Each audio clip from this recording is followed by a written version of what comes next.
This is a public service announcement. Everything you know about color psychology is probably wrong.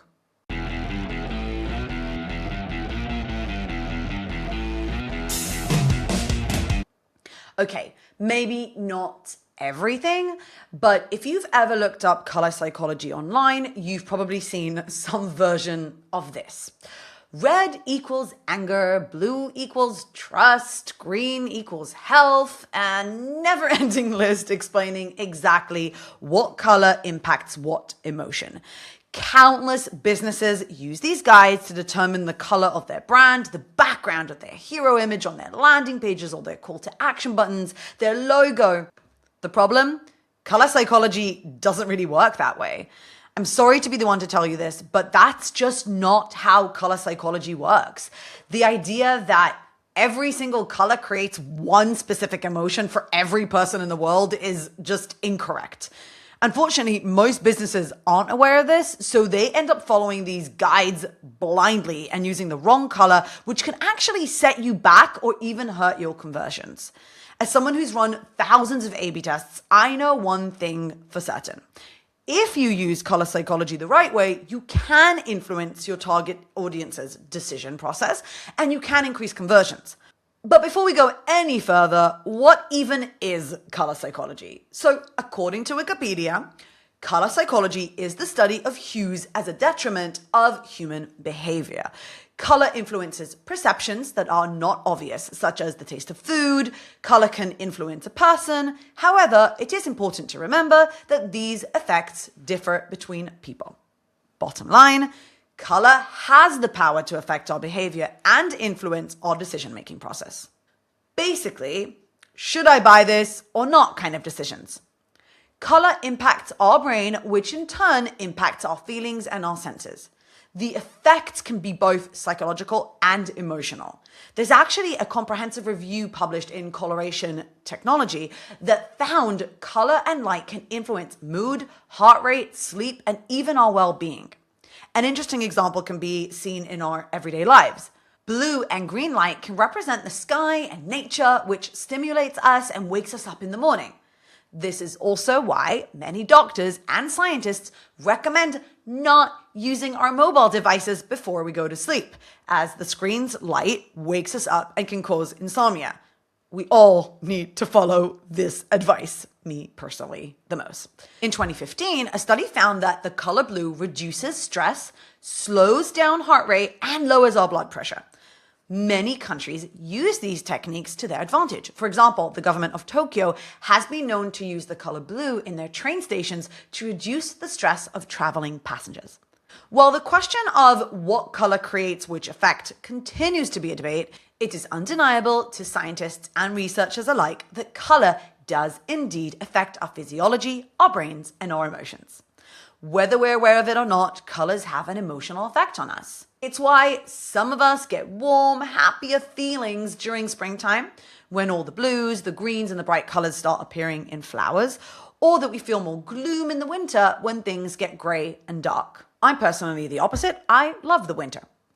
When you think about it, we all spend a considerable amount of time debating color, choosing the color of the clothes that we buy or wear, or the paint that we use in our house. We may not understand why we do it, but we know that colors matter and they affect us in some way or another. And of course, businesses have long known that colors affect our emotions and have been using them for decades in their advertising because emotions are critical in our decision-making process. The way we feel about ourselves, our surroundings, and the events that happen in our lives determine what actions we take, what we buy, what we throw away, and much more. Emotions are so important that even the simplest decisions cannot be made in the absence of emotions. A study by Antonio Damasio years ago proved this thing. Without emotion, it's almost impossible to make a decision, even as simple as what sandwich we want for lunch. When you combine the fact that colors affect our emotions and emotions affect our purchasing decisions, it is undeniable. It's no wonder why companies buy in quickly to those beautiful infographics that claim that red will get people excited about your product or blue will convince people you're trustworthy. Unfortunately, as I mentioned, these infographics are quite misleading.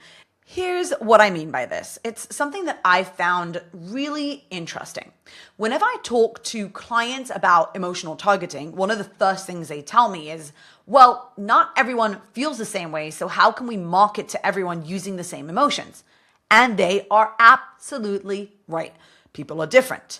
They feel all sorts of different things. We all have different experiences, different backgrounds, different beliefs, and we don't all respond to the same exact emotions. But then something funny happens. Those same people will turn around and look at one of those color psychology infographics that say blue equals trust or red equals excitement. And suddenly they're completely fine with the idea that every person in the world responds to color the exact same way. See the contradiction? People rush to determine that each color has one specific emotion connected to it and use those colors in all of their marketing. Here's a quick example. One of the biggest misconceptions is the blue for boys and pink for girls rule, an approach many retail companies use. Now, we can see this everywhere. However, many studies have shown that babies and toddlers are actually attracted to the exact same colors, red and blue, by the way. In fact, pink isn't mentioned in any study as a major influence on girls. Studies actually show that there are rarely any gender differences in preferred color. But despite this, businesses continue to divide people according to their gender because a few infographics and guides claim that boys are more influenced by blue and girls by pink.